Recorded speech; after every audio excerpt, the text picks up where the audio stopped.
ಹೆಸರು ಬುಧ. ನಾನು ಸೂರ್ಯನಿಗೆ ಅತ್ಯಂತ ಹತ್ತಿರದಲ್ಲಿದ್ದೇನೆ. ನನ್ನಲ್ಲಿ ನೀರಿಲ್ಲ. ನಾನು ಬಹಳ ಬಿಸಿಯಾಗಿದ್ದೇನೆ. ನಾನು ಶಿಲಾ ಮೇಲ್ಮೈ, ಕಂದರಗಳು ಮತ್ತು ಪರ್ವತಗಳಿಂದ ತುಂಬಿದ್ದೇನೆ. ಕಂದು ಬಣ್ಣವನ್ನು ಹೊಂದಿದ್ದೇನೆ. ನಾನು ಎಲ್ಲ ಗ್ರಹಗಳಿಗಿಂತ ಕಡಿಮೆ ಅವಧಿಯಲ್ಲಿ ಸೂರ್ಯನನ್ನು ಸುತ್ತುತ್ತೇನೆ. ನನ್ನ ಹೆಸರು ಶುಕ್ರ. ನಾನು ಸೂರ್ಯನಿಂದ 2ನೇ ಸ್ಥಾನವಾಗಿದ್ದೇನೆ. ಭೂಮಿಗಿಂತ ಸ್ವಲ್ಪ ಚಿಕ್ಕವಾಗಿದ್ದೇನೆ. ನನ್ನನ್ನು ಸೌರವ್ಯೂಹದಲ್ಲಿ ಅತ್ಯಂತ ಪ್ರಕಾಶಮಾನವಾಗಿದ್ದೇನೆ. ನನ್ನ ಬೆಳ್ಳಿ ಚುಕ್ಕಿ, ಬೆಳಕಿನ ಚುಕ್ಕಿ ಎಂದು ಕರೆಯುತ್ತಿದ್ದರು. ನನ್ನ ಹೆಸರು ಭೂಮಿ. ನಾನು ಸೌರವ್ಯೂಹದ 1ನೇ ವಿಶಿಷ್ಟ ಗ್ರಹ. ಸೂರ್ಯನಿಂದ 3ನೇ ಸ್ಥಾನದಲ್ಲಿದ್ದೇನೆ. ನಾನು ಜೀವಿಗಳನ್ನು ಹೊಂದಿರುವ ಏಕೈಕ ಗ್ರಹ. ನಾನು ಸೌರವ್ಯೂಹದಲ್ಲಿ 5ನೇ ದೊಡ್ಡ ಗ್ರಹ. ನನ್ನ ಹೆಸರು ಮಂಗಳ. ನಾನು ಸೂರ್ಯನಿಂದ 4ನೇ ಗ್ರಹ. ನನ್ನನ್ನು ಅಂಗಾರಕ ಮತ್ತು ಕೆಂಪು ಗ್ರಹ ಎಂದು ಕರೆಯುತ್ತಾರೆ. ನನ್ನಲ್ಲಿ ಜ್ವಾಲಾಮುಖಿಗಳು, ದೊಡ್ಡ ಕಂದಕಗಳು ಮತ್ತು ಕೆಂಪು ಧೂಳಿನ ಮೋಡಗಳು ಕಾಣಸಿಗುತ್ತವೆ. ನಾನು ಒಂದು ಮರುಭೂಮಿ ಹಾಗೆ ಇದ್ದೇನೆ.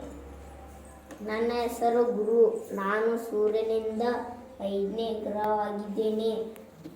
ನಾನು ಸೌರವ್ಯೂಹದ ಅತ್ಯಂತ ದೊಡ್ಡ ಗ್ರಹ. ನಾನು 1300 ಭೂಮಿಗಳನ್ನು ತುಂಬುವಷ್ಟು ದೊಡ್ಡವನಾಗಿದ್ದೇನೆ. ನನ್ನನ್ನು ಬೃಹಸ್ಪತಿ ಎಂತಲೂ ಕರೆಯುತ್ತಾರೆ. ನಾನು ಅಪಾರ ಅನಿಲಗಳಿಂದ ತುಂಬಿದ್ದೇನೆ. ಧೂಳು ಮತ್ತು ಹಿಮದ ಕಣಗಳಿಂದ ಕೂಡಿದ ತೆಳುವಾದ ಉಂಗುರ ನನ್ನನ್ನು ಸುತ್ತುವರೆದಿವೆ. ನನ್ನ ಹೆಸರು ಶನಿ. ನಾನು ಸೂರ್ಯನಿಂದ 6ನೇ ಗ್ರಹವಾಗಿದ್ದೇನೆ. ನಾನೊಂದು ವಿಶಿಷ್ಟ ಗ್ರಹವಾಗಿದ್ದೇನೆ. ನಾನು ಬಹಳ ಸುಂದರ ಗ್ರಹ. ನಾನು ಉಂಗುರಗಳನ್ನು ಪಡೆದು ಈ ಉಂಗುರಗಳನ್ನು ಹಿಮ, ಕಲ್ಲು ಮತ್ತು ಕೊಡುವೆ. ನಾನು ಸುಂದರ ಗ್ರಹ ಅತ್ಯಂತ ಪ್ರಸಿದ್ಧ ಪಡೆದಿದ್ದೇನೆ.